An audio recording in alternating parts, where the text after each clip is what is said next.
NZ Aerosports, Icarus Canopies, now Gyro. That's right, we've rebranded, and Gyro is our next generation. It honours our founder, as that's the name we knew him by, but Gyro also marks the start of a new chapter.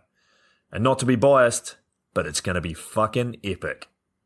Long story short, we're more us than ever, so if you're new to the sport, or even a Sky God Ninja Turtle, welcome. I think our valiant leader Lucy, Gyro's daughter, says it best. And we still got that fuck yeah attitude. Rebrand! Woo! Rebrand woo indeed, Lucy. Anyway, head over to gyro.com for more info and get amongst you legends. I was 19, broke, unemployed, and sold my girlfriend's canopy for drug money. So I thought I better sew her a new one. What a sentence, and what a story. This describes the humble yet outrageous beginnings of NZ Aerosports, the home of Icarus Canopies, in the words of our founder himself.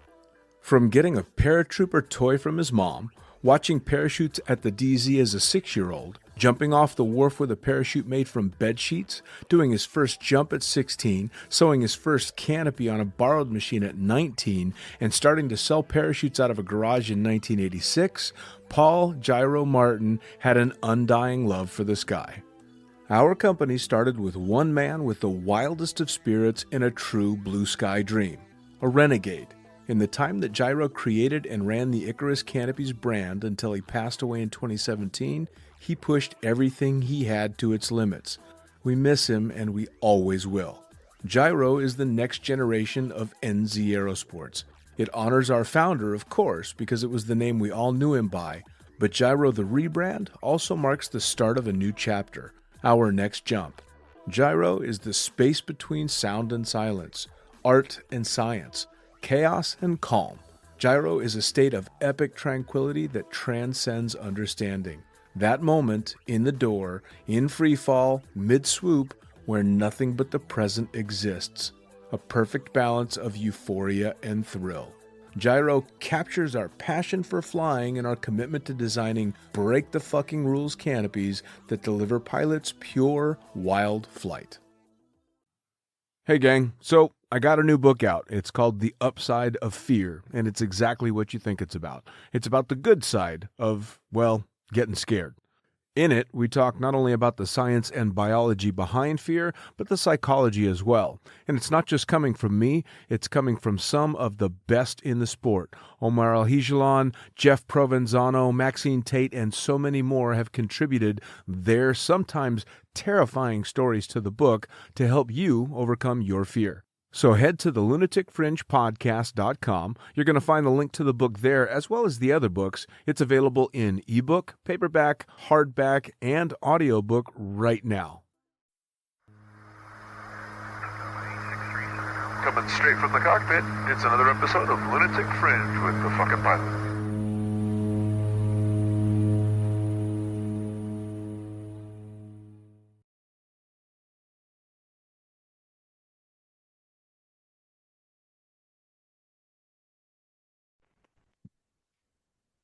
Ready, set, go!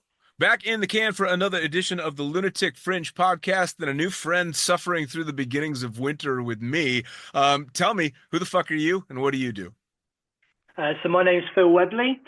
I mainly pull on strings and tell people about pulling on strings. That's nice. That's nice. Although you Yeah. also fly around in windy tubes as well. I do that as well. So when I'm not pulling on strings, I'm pushing air out the way. Nice. So you're did you say you're in Germany right now? Just in Germany at the moment, just finishing up a short little low-key tunnel camp. It's been first time I've been to Bottrop. Had a lot of fun, a lot of flying. So looking forward to going home tomorrow now. They take good care of you out there? It's great. Yeah. Great reception. Great little tunnel. Recommend it to anyone. You know, one of the greatest things I think I found is, especially now with tunnels becoming as popular as they are, is it's not just drop zone to drop zone where you're meeting people from around the world. It's tunnel to tunnel. Absolutely, yeah. Although I think like traveling to tunnels is a little bit less happening now because they're just everywhere, you know. But yeah, it's a tunnel I've wanted to go to for a long time. So Which is cool. I mean, I was yeah, shocked to find yeah, out shortly after I relocated to Finland that one of the most popular wind tunnels in all of Europe is here. And yeah. I never would have known. People are like, it's the cheapest tunnel in Europe. Yeah, everyone in the UK is traveling to that one. I myself went to that earlier this year, so yeah, it's a really nice tunnel again. That's a hell of a facility with a wave pool and everything. Yeah, no, it's awesome. I went to visit a good friend of mine named Naomi, who was running a camp out there with Rob Jones in the middle of winter, and so I'm there with a Brit and a South African in like blizzard conditions. I thought it was just the greatest thing ever. Yeah, yeah, perfect tunnel weather, right? Yeah, yeah. So Yeah. hey, like I always do, I want to jump you back to your beginnings, not necessarily in skydiving or flying in the tunnel, but in anything so-called extreme. How'd you get started? So thinking back then, I never really took to the more like common sports like football, rugby, or anything like that. But what I did like is kind of like going fast. So I liked skateboarding down hills, um, snowboarding, that kind of thing. Um, so joined the army at a really young age, at the age of 16, and that's where I first got thrown out of airplanes. Wow, Um, at 16. yeah, So now, I don't know military in the UK, but is that mom and dad signing you up type of thing? Or yeah, yeah. wow, You, you can't deploy until you're 18, but you can join up and start training. what was the motivation for going in at that age? Um, so I had like recruiting teams come to my school. So found out about the army. I knew like people that joined different parts of the military. My town is actually historically is like a really big navy town, and I wanted to just be completely against the grain and just the reputation of the parachute regiment. I decided to go for that. You know, So you so knew you wanted to do that early. yeah, Wow. yeah. Now, so I mean, besides going against the grain from where you were from, was there a specific draw to the parachute regiment? Like the reputation they had, they do have a reputation of kind of being a little bit like arrogant and stuff, but just like have a real like high professional kind of standard. Sure. Yeah, so I kind of did research and was just really intrigued in the army. In the UK, we have these youth organizations like army cadets and stuff. So went to that along. And that's where I kind of got more information about the military. So yeah, 16, as soon as I finished school, I joined the Wow. military. Now, I mean, how was that? Because I mean, from 16 years old, I'd imagine your imagination runs wild on what you can expect. But was there a reality check when you actually got there? Yeah, there was a little bit for sure. Yeah, definitely. I certainly felt prepared by having a few years in that youth organization, like Army Cadets or Air Cadets is what I was part of. So yeah, but no, got through that okay. Obviously the training was quite long, like a good 6 months. So parachuting was so far off, and there was so many like hurdles to get through. Didn't really even think about it, and kind of got put on a bus, got driven to this Air Force base where we were going to start everything. And it was only coming into that Air Force base, I was like, I'm actually going to have to jump out of a plane here, you know? So, so yeah. Now, what did the family think? Because I mean, that's really young to come up with that level of commitment, and especially to not just go in the military, but to go to jump out of airplanes. I overall, I was just massively supported. They could tell that it was something that I wanted to do. So I was just generally supported with it. Don't think it was, the happiest my parents were, especially there was a lot of things kicking off at the time, deployments, and it was quite high in the news. So we're talking like 2003, 2004. Okay. So, Yeah. yeah. Wow. I mean, I joined the U.S. Navy at 18, but Mhm. my parents were like, it's either that or you're going to end up in jail. So fucking going to the Yeah, military. I wasn't a crazy wild child, but wild enough that there were shades of trouble on the way. So I think they were like, no. yeah, the military's probably not a bad spot for you to end up. Yeah, well, the really great thing, especially about the parachute regimen, which is probably similar to skydiving, is there's like the diversity is you can have someone that did amazing at university but wanted to do something slightly different, right next to someone who had to join the army because they were going to go to jail, like it was like their last sort of chance, Sure. and just that whole melting pot of different characters, different backgrounds, just made it really interesting. Well, skydiving is very much like that, right? I mean, I've told the So story much like that. a few times on the podcast of being on a load with a cop sitting next to a known drug dealer, and it was known that on the drop zone, that was like the demilitarized zone. And as soon as you were off the drop zone, you better watch your ass. But here, Yeah. it's all good, which I always found to be the most amazing part of the sport in general was the overall acceptance of everyone. Yeah, yeah, absolutely. Yeah, and that's still in skydiving today, which is just a great thing about the sport, right? Oh yeah. So now, how was the military version of training to go into the airborne? Because most of us only know the civilian way of doing things.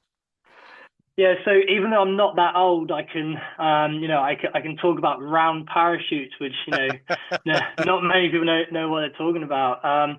So yeah, but round parachutes, 600 feet. Um, I found it all really interesting, terrifying, but I had to kind of push through it. There is a thing that like you're told at the beginning that if you refuse, you'll never be welcome in the airborne forces again. And then once you become a qualified jumper, which is only 8 jumps, you're kind of told like this is the last chance now. Like now that you're qualified, if you ever refuse to parachute, it's like court martial out the airborne forces. So yeah, Wow. it. I was never going to refuse, but I definitely did have to push through the fear. Yeah, I But mean, I would I think enjoyed it. that would be I'm trying to think back of when I learned how to skydive, and I wonder if it would have made it easier or harder if someone told me, you're probably going to go to jail if you don't do this jump. Yeah, I don't really know, but yeah. Wow. So yeah, We used to at my first drop zone, we the Air Force used to actually rent the plane from the drop zone to do military jumps onto the dry lake bed because it was cheaper for them to rent our plane than it was to fly the military aircraft. And we would go out onto the dry lake bed because I'd never seen a round parachute before. And oh my God, it was like the circus. We'd go and set up chairs and watch these poor guys just lawn dart themselves into the desert. Oh man, that had to be hard. yeah. Oh yeah, I mean, I didn't know anything better at the time, but fast forwarding a little bit when I had like I did 1 or 2 jumps when I had a few hundred jumps, and when I had like a couple of thousand jumps, and like 600 feet suddenly looks really low. It's been a long time since I've done a round parachute jump, and I don't think I'll do another one again, which I'm not complaining about. Yeah. Um, Yeah. I mean, I can honestly say those are the only times I've ever even seen a round parachute, and you're never yeah, getting me on one. Not gonna happen. yeah. You're not missing much, No. So but you go in at 16, you're go through your training, you become certified to jump in the military, and then what comes next for you? Because you said you couldn't deploy till 18, right? yeah. So once I did turn 18, it was around about the time when I became like passed out and joined the airborne forces anyway. Went on a few deployments, all that kind of thing. Then, funny enough, a friend of mine convinced me to try out for the Red Devils, Oh, the Red Devils display team. So yeah, in fact, I'm jumping ahead a little bit. During a deployment in Afghanistan, me and the same friend, we organised an AFF trip. We get 2 weeks off in the middle of our deployment.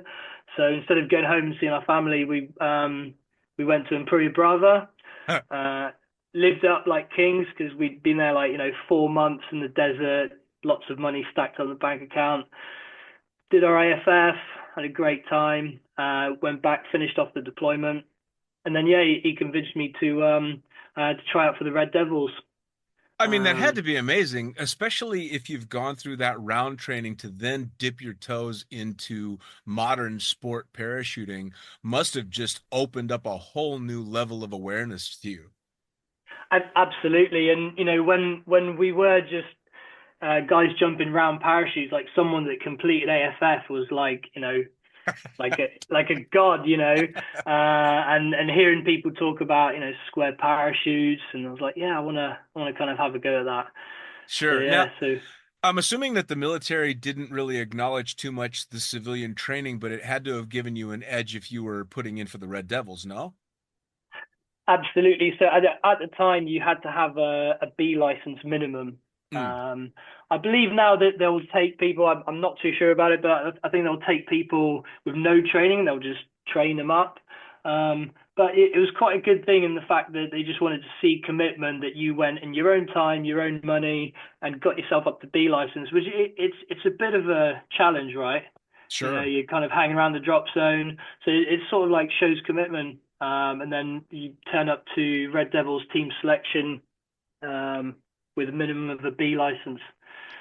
That's got to be super intense as well, because by the time you're applying for the Red Devils, you have to know some of the lore behind that team. Because I mean, I'm a California kid and I know the Red Devils, I mean, and Yeah. over the years, I've become friends with previous members of the Red Devils. And so you get to know even more about it. But being in it, you must have known, holy shit, I'm trying out for the fucking Red Devils. Absolutely, yeah. It was very very nerve wracking, and yeah, the guys just 'cause it was very like old school airborne forces then, so there was a little bit more like getting told off a lot, and you would get told off until you kind of figure things out. I think training is a lot better now with that, but yeah, it was very very steep learning curve for sure. I bet. Well, and I know Yeah. from a good friend of mine, a guy you may or may not know by the name of Simeon Lott, who was also he was on the Devil's Crew team. Okay. And he told me great stories about having somehow convinced command that on the off season they needed to be sent to Sebastian for training. Yeah. So they'd Absolutely. go to Sebastian and fucking just live it up. But of course, the stories that he tells me of the actual team stuff was pretty intense, the stuff that you guys would do. But it sounded to me like once you're there, they beat the hell out of you, but they treat you really well. Absolutely. Like I didn't want to be anywhere else at the time. I was, I by that point I realized how expensive skydiving was. So, um, it was definitely a learning curve. I mean, there's some really experienced guys on the team, but when you're starting out on demos, a lot of those guys are probably round about, like I was about 400 jumps, 400 jumps, and some of that stuff, you're asking a lot of someone with 400 jumps to do, Oh yeah. and I really enjoyed it.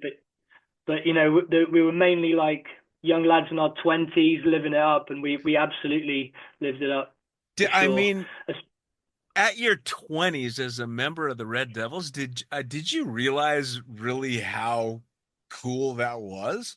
Or is it taking a few years to look back and go, holy shit, man, I did that? A bit of both actually. Like I did realize it at the time, but I was like, too like all wrapped up in, performing on the next jump, all that kind of stuff. Definitely looking back now, like so fortunate they did that. It really has set me up for everything I'm doing now. Sure, sure. So Well, yeah, and I'm lucky that I've had some great conversations too with again another guy you might know, Lee Crudge. yeah, good friend of mine. Yeah, Yeah, man. So I had him on the show last year. Actually, he and I are supposed to talk again. And I don't want to give too many spoilers away, but yeah, he's jumping again jumping again. Yeah, and swooping again. Fucking hell, yeah. man. I heard his story and of course the biggest thing that sunk in was not the injury or recovering from the injury, but it was how much the team went out of its way to take care of him and really, stand by him, which just really showed you what that team's made of. Absolutely, yeah, and the parachute regiment as a whole. But yeah, the team it's a small, close knit community. I'm actually going to the 60th anniversary of the Red Devils is, I think it's next weekend, so I'm looking forward to that. Absolutely amazing. Yeah. So now, Uh, how did your time in the team pan out exactly? What did you do, and where did it end up taking you? So, started, being trained up for displays. It's usual that you spend your first year on the ground doing like the ground party, commentary. You get eased into maybe like the biggest, like the big air shows, big landing areas, and you kind of just get eased into the tighter displays. They're a lot harder to land in once you sort of prove yourself. Um, Ended up getting a tandem rating out of it. Kind of in parallel to that, I became really interested in free flying. And that was really like my first real thing within skydiving that I really wanted to pursue. At the time, it was still a little bit considered a bit new age. So I was kind of doing that in my own time. And yeah, just traveling everywhere, jumping into shows, and telling people about the army and the parachute regiment, and that kind of positive recruiting. Yeah, had a really great time with it. And just because of like the display side of things and having to land in tight areas, and I had to take an interest in canopy stuff, but I was very much like a lot of jumpers who are all about the free fall, and the canopy's like a way down at that point, like that, Sure. like a lot of jumpers are in the beginning, right? But I had to take an interest in it because I had to perform to a certain level to make it into all those landing areas. Sure. Well, I mean, I think Uh, it's probably the same for a lot of people. It certainly was for me. I only started my downsizing journey because I mean, granted, this was a long time ago, almost 30 years ago, but I was shooting video well before I should have been on big canopies, and I was like having to race to beat the tandems to the ground. So eventually it was like, fuck, I need a smaller parachute so I can breathe before I got to do a ground interview. yeah. So I was the same way. It took, I want to say it probably took me a good 4 or 5 years before I actually cared much about the canopy side of things. Yeah, about the same for me. Yeah. But that was something I kind of wanted to do. The canopy side of things has been like a slow burn for me, which has been great, and I've kind of taken my time with it. It's probably a good thing that I was more interested in free flying then, because I started taking interest in the canopy stuff, but I didn't feel like I had to be a swooper tomorrow. I was like, it'll take as long as it takes, and I kind of enjoyed that sort of progression. Sure. Well, and if you were taking an active interest in free flying, that meant that you were balancing both worlds pretty well because you obviously Yeah. weren't free flying with the display team. No, no, and it wasn't that popular within the team at the time. So it was something that it was a little bit against the grain at the time. But yeah, it's something I pursued in my own time for sure. I'm sensing a theme, the against the grain stuff. Yeah, absolutely. Yeah, So that will come up. Yeah, was it a lot of traveling for yeah. you? Obviously, the UK is a bit tougher when it comes to heading to the drop zone to go skydive. Yeah, so the whole premise of the Red Devils is recruitment for the British Army. So a lot of the shows we did, had to be in the UK, but we're obviously going to recruit people from the UK to join the army. So it was all manner of shows all around the UK. But then like once or twice a year, we'd at the time we were going to some of the air shows in the US. People had connections with things like the Leapfrogs, Golden Knights, or all those sort of teams. So during my time anyway, we did the Oceana Air Show Nice. in Virginia Beach, and we also did Jacksonville Air Show. Oh, nice. So they were awesome. And actually, when you're like one of the newer guys, it was like one of the drop zones that you were cleared to jump because it was a massive airfield. bigger than the Nice. drop zone. So yeah. Nice. Well, now when you were taking trips like that to do these jumps in the States, did you have opportunities to hit local drop zones as well? Usually not. They were like quick in and out. But we would do all our team training at Elsinore, or it was Elsinore during my time anyways. That's where Nice. I kind of got to know, and I've got really good relationships with Elsinore as well. Even though it's the other side of the world, I've actually got more jumps at Elsinore than any other drop zone still. So How funny is that, right? yeah, yeah. That's skydiving for you. I mean, hell, the majority of my career, if I had to pick one nationality I worked with more than any other, it's Brits. Yeah, I don't know how, but we all just get into skydiving, and but ultimately we'll travel somewhere else because we'll realize that you're not going to get much skydiving done in the UK. Oh yeah, man. I mean, that I think was the funniest thing for me is the first people that I was friends with that I actually knew were illegal aliens were all Brits that had overstayed their visas. Right. Some by a very Nice. long time. So Right. Yeah. now, how long was your time in the team? 3 years. Yeah. It's a good run. Um, I had a good run. I could have stayed on for longer. They usually, you can stay up to 5 years, and some people stay even longer. Don't expect anyone to feel sorry for me, but the kind of ultimate decision was you like working every weekend, and all your time off. You get 6 weeks off at Christmas and hardly any time off during the week. So yeah, so for me, 3 years was it was enough, and I wanted to do carry on like my career in the army, Sure. which when you're on the Red Devils, it kind of goes on hold a little bit.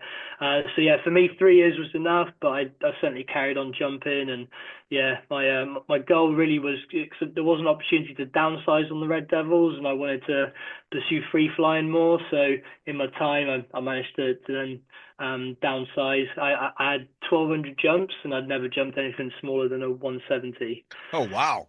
which is really unusual nowadays. Oh You yeah. know, Yeah. I mean, yeah. I don't know that I particularly like the trend of downsizing a lot earlier, but that's still a whole lot of jumps. Yeah, definitely. In one way, it just meant that I could, really fly that canopy well, all that kind of stuff. But yeah, you certainly don't want to be on the other side of things and like rapidly downsize either, right? Sure. Now, Yeah. did you have specific goals in regard to skydiving when you left the team, or was it you left the team and we'll see what happens with jumping? My first goal was to learn head down. This is probably about 14, 15 years ago. It's funny. So I got my tandem rating because you had to do that as part of the Red Devils.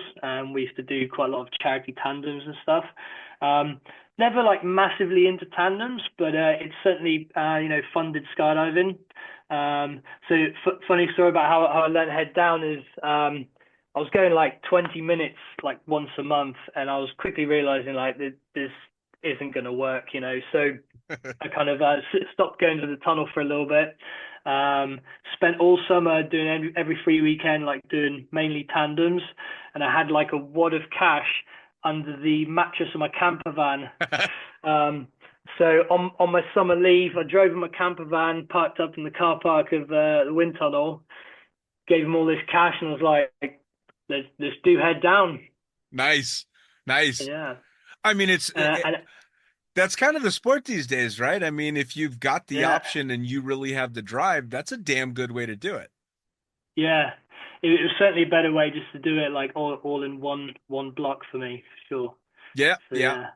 yeah, Yeah, the tunnel became the great equalizer. I mean, I remember my time in the sport started before there were tunnels and it was, 40 seconds at a time doing your best and fucking delivering pizzas and all that shit and yeah, you'd get there, but I'm never going to be a world-class free flyer, never was going to be a world-class free flyer, mainly because I hit that point where it was either go spend a shit ton of money and get in the yeah. tunnel and or get coaches and jump your ever loving ass off or be satisfied with being an average free flyer.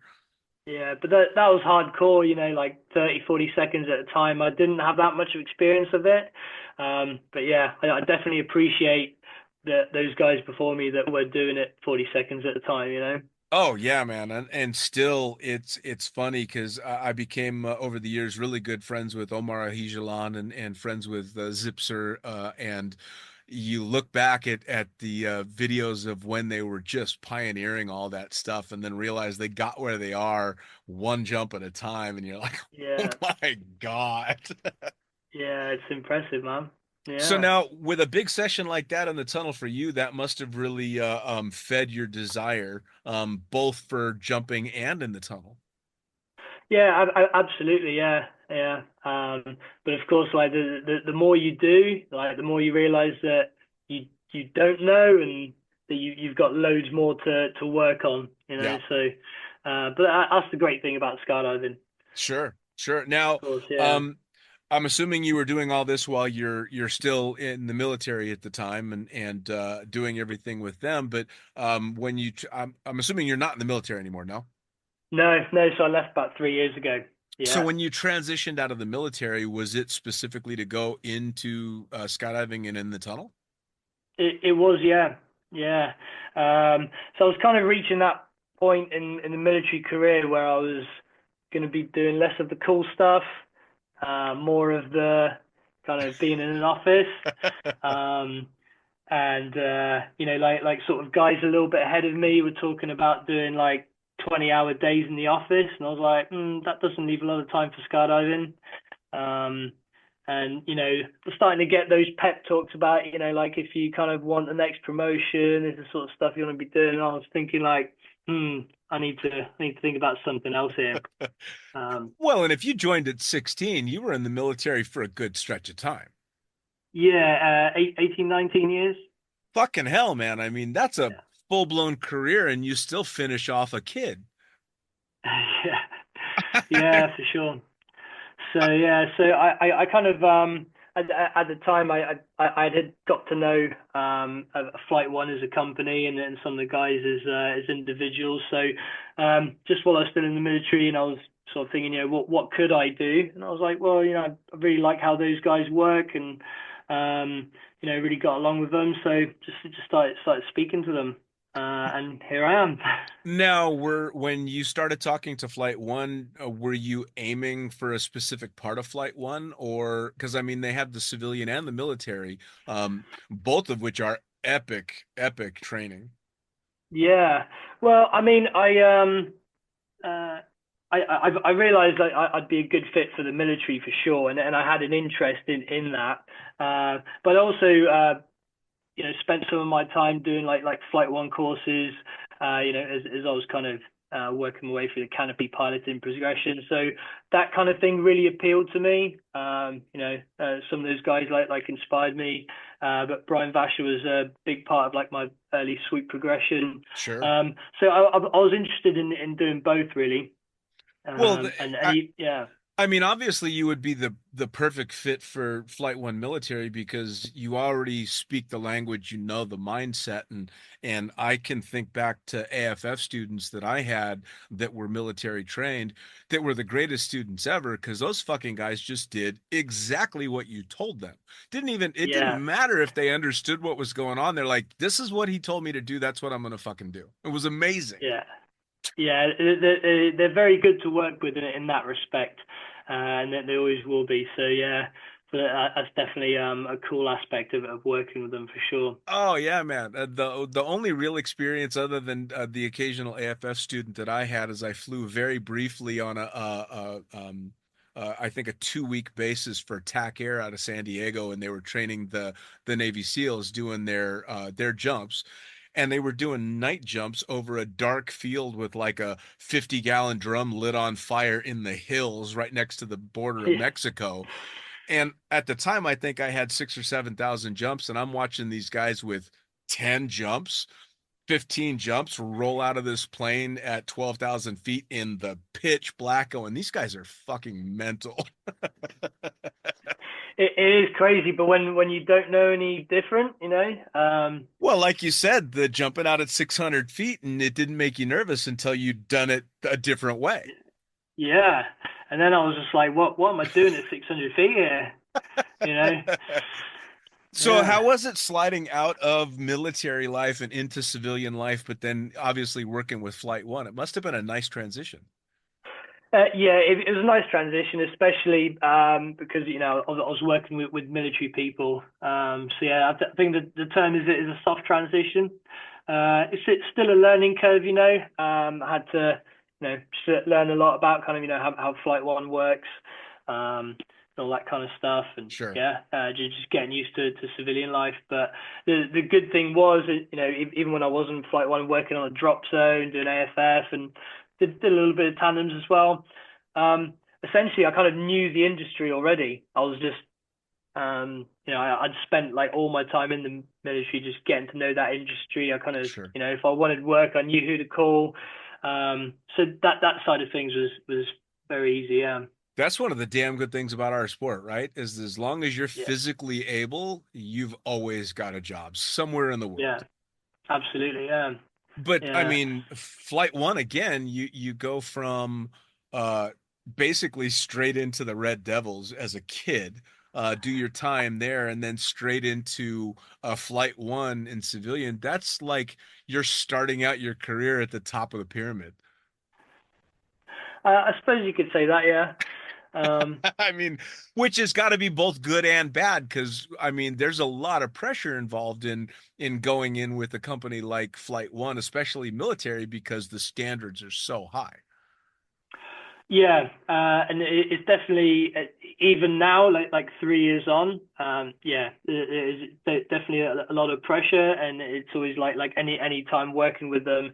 It's just about kind of bringing your A game, you For know. sure, for sure. But on the flip side of thing, the mentorship is really good. So very good at everyone kind of helping each other out, with all that kind of stuff. What's really cool but also nerve-wracking is, when you're delivering lessons, there's like all the other Flight One instructors at the back of the classroom, and that's just it is terrible, but it really like helps you just progress a lot quicker. You get like constant feedback. Sure. Yeah, so Well, that side of things is really cool. oh, well, and I'm lucky that I became friends with JMO quite a while back, and I'd known him. I think the first time I met him was in 2004 in Cross Keys.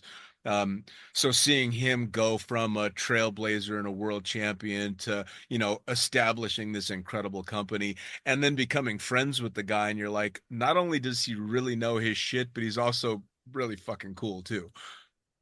Yeah, yeah, you can always learn something from JMO for sure. From all of them. I mean, and Yeah, the crew that Flight One has now, I mean, it's the who's who in canopy stuff. It really is, yeah, you know. yeah. Great bunch of guys and girls, and yeah, I look forward to working with all of them. Like every time is, it's cool that like. When you look at something upcoming, you're like, oh, I'm working with these 4 or 5 guys. Yeah, I haven't seen them for a year. So you're always just, looking forward to that short Sure, time together. Yeah, sure. Now, that's outside of awesome. the work aspect for you in the sport, what's your personal drive in the sport? Personal drive. So more recently, I mean, still free flying quite a bit, but I've the last few years I've really been going for the swooping and the competition side of things. Nice. Yes, it's been a great learning curve. It's really I had to be kind of patient with it. Yeah, so Well, it's but the been good. people, Really enjoyed it. So, I think the people that I've seen that are really successful in swooping to me fall into two camps. The guys that have gone balls out, guys and girls that have gone balls out from the beginning and damn the recommendations, I'm gonna try this shit. And then the ones that really took their time with that progression and kind of eased their way into that kind of speed. There's not really too much in the middle. It seems to be one or the other. It's definitely one or the other, for sure. I've definitely taken my time with it. And I've enjoyed the journey, but yeah, you do get the people who, yeah, they go balls out, but of course there's, some people that goes balls out that don't do so great with it. Yeah, I You was know, gonna so say the balls out as opposed to the easy progression. The taking the slower progression tends to lighten up the chances of major injury, yeah, at least a yeah, little for bit. sure. Yeah, no, absolutely. Speaking of, I mean, especially working your way into competition and the swooping stuff, have there been injuries you've had to overcome, stuff like that, or have you been able to get out of it pretty good? No, touch wood, just like maybe a few bruises, that kind of thing. But yeah, I've been okay so far. So now you said earlier on the family was really supportive of the military stuff and everything that you did there, but um, going into especially stuff like swooping, it's pretty dangerous stuff. I mean, it's as close to the razor's edge as you get really in our sport. How do they feel about that, or do they understand what it involves? I don't think they fully know exactly what it is. You know, they may see a video I post up sometime, and they're like, "Yeah, that looks cool," or maybe no comment. But yeah, I don't think they've fully delved into exactly what the consequences are, which is probably like a good way to approach it, right? Yeah, which is fair enough. Yeah, I mean, my parents just stopped asking me. They're just like, just let us know when you're home. We don't need to know. yeah, Which is good. Well, and yeah. I suppose now too, though, swooping, although it's obviously still incredibly um risky depending on how you do it, the technology has pushed things so much further forward now. I mean, the canopies that you guys are flying nowadays are just they're outrageous. I mean, you're just a jet shy of taking off. There's awesome equipment out there for sure. Yeah. Yeah, and I do love the equipment. It does give me like admiration, like the guys that were beginning doing it on like velocities. Yeah. Yeah, I Which mean some people. it blows me away that a velocity now is considered an old parachute because to me, mentally, that thing was still the craziest thing ever. And now I get nervous watching modern swooping because the sight picture is so different from what it used to be with the velocity that I never know what the fuck's happening. Yeah, I mean, the velocity is still, a fast canopy, but of course, it's just, more advanced stuff out there now. Yeah. Yeah, yeah. No, Yeah, what do you fly? Are you on a like the mutant harness and that stuff? I've literally just got the mutant. Yeah, I'm like 20 jumps in, What do you think? and it's just like learning everything all over again. That's what I've I've been told. described it. Yeah, I've described it as waking up and your arm's got 10 elbows and you're trying to figure out what they all do. So yeah. I mean, that's got to be a bit nerve-wracking because it's not like you're going back to flying a big docile canopy with a slightly different harness. You're in a radically different harness under a fucking rocket ship. Yeah, there's loads of stuff to figure out with the harness. I'm actually jumping it with a old Velocity 90 that I had, and that's just the perfect thing for me at the moment, just to like figure out what that harness is doing. Mm. I did try jumping the VK, and I was just like, now I'll put the Velocity back on.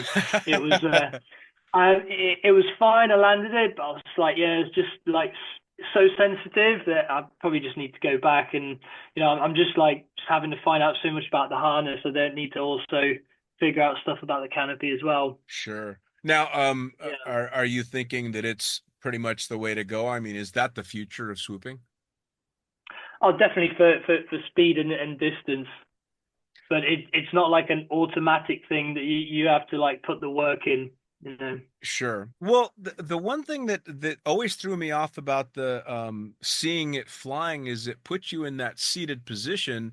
And I had been taught, again, this is a long damn time ago, that on landing when you're coming in fast, you don't want to present your ass to the ground because it's no longer a hip check, it's a tailbone check. So that's got to be on your mind. Yeah, for sure. I mean, I don't know how many people have injured themselves. I think there was some concern when it first came out that would happen, but yeah, I mean, on water, it might be a little bit more, um, uh, A little bit more more forgiving. acceptable. Yeah, yeah, but yeah, so that is a worry for So sure, but yeah. now, competition wise, like what's this upcoming season looking like for you?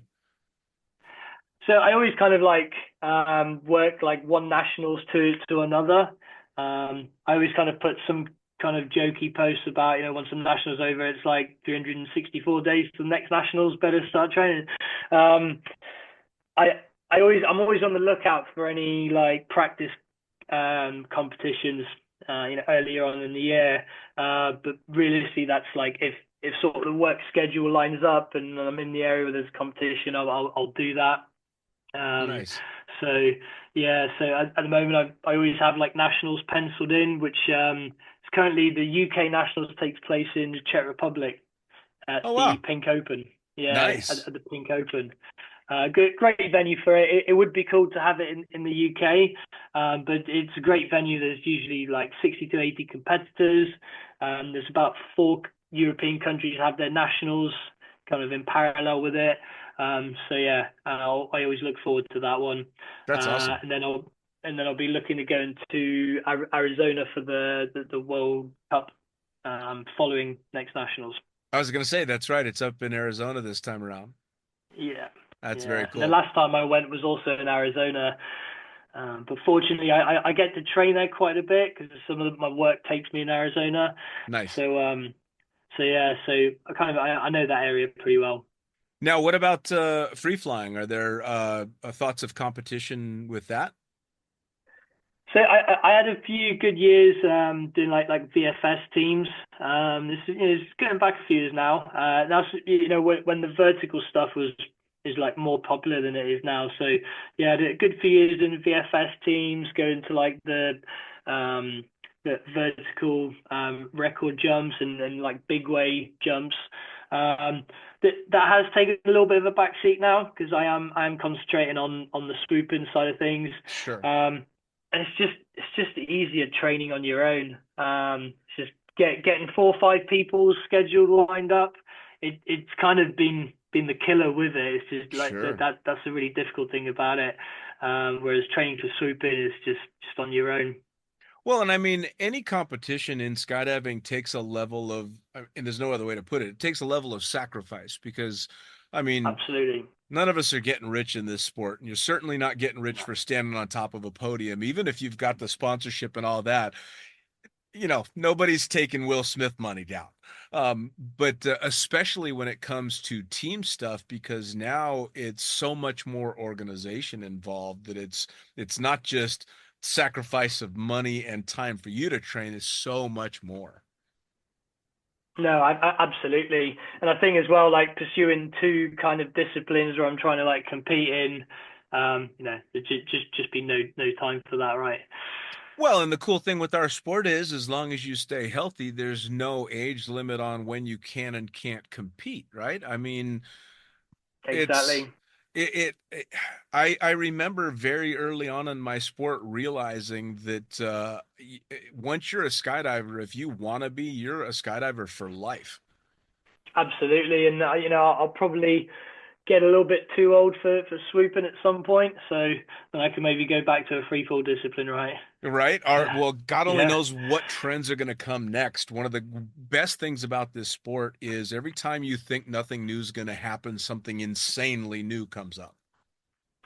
Absolutely, and I can't believe I'm talking about things. It's like I'm talking about something 50 years ago, but it's only about 10 years ago. Yeah, Oh, things have yeah. changed so much, and I don't feel like I've been jumping for a massively long time, 17, 18 years, but like there's been a lot of change. Oh, yeah. Um, Well, and when you look back now, even to the early 2000s, it felt like a bit of the Wild West compared to what skydiving is now. It's a bit more organized, oh, I know. safer.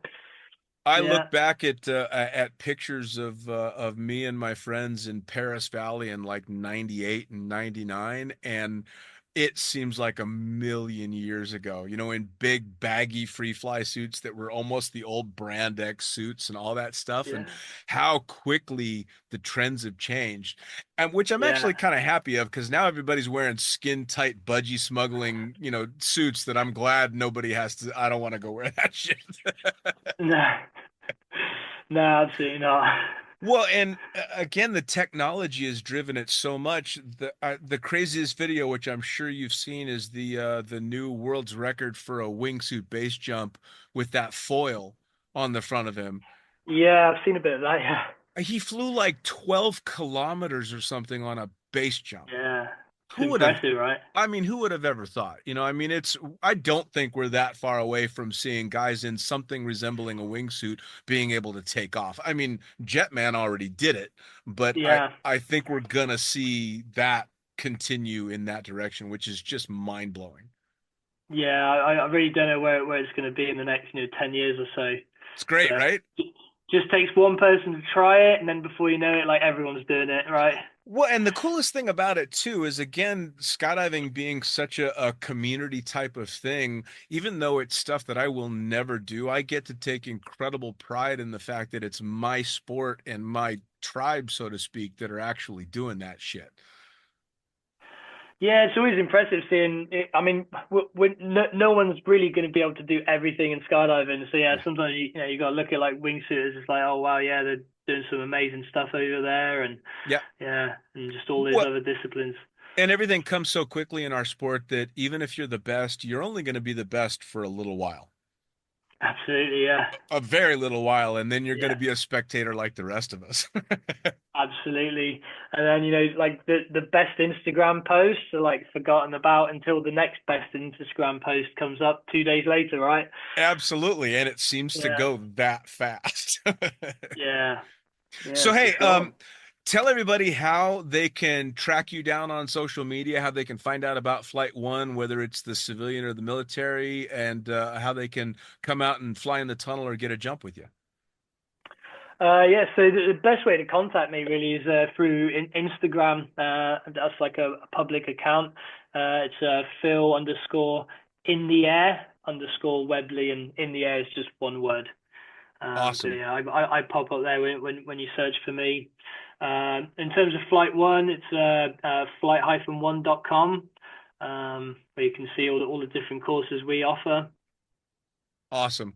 I can't wait to follow the journey you've got going in regard to the competition stuff, see what happens with the UK and in the pink competition, and of course World in Arizona, and then see what you get up to in free flying down the road.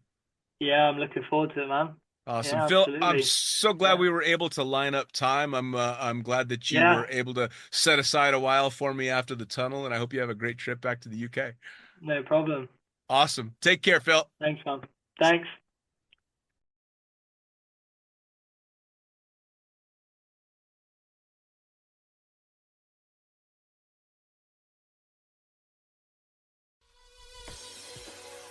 Well, there you have it. Another episode of the Lunatic Fringe podcast, brought to you as always by, well, wait, not as always, actually. Brought to you now by Gyro.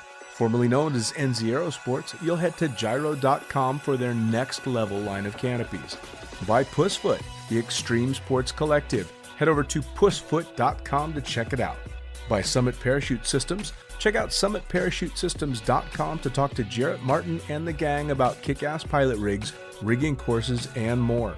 By Flyaway Indoor Skydiving, go to flyawaytn.com and check out all the cutting-edge stuff to come. By Pure Spectrum CBD, head to purespectrumcbd.com to check out their wide range of CBD products. And as for us, head to the lunaticfringepodcast.com to listen to any of the hundreds of episodes currently available, hit the link for our YouTube channel, pick up your copy of the Lunatic Fringe book or The Accidental Stripper, and get a sneak peek at upcoming guests. Once again, thanks for listening, and we'll see you next time.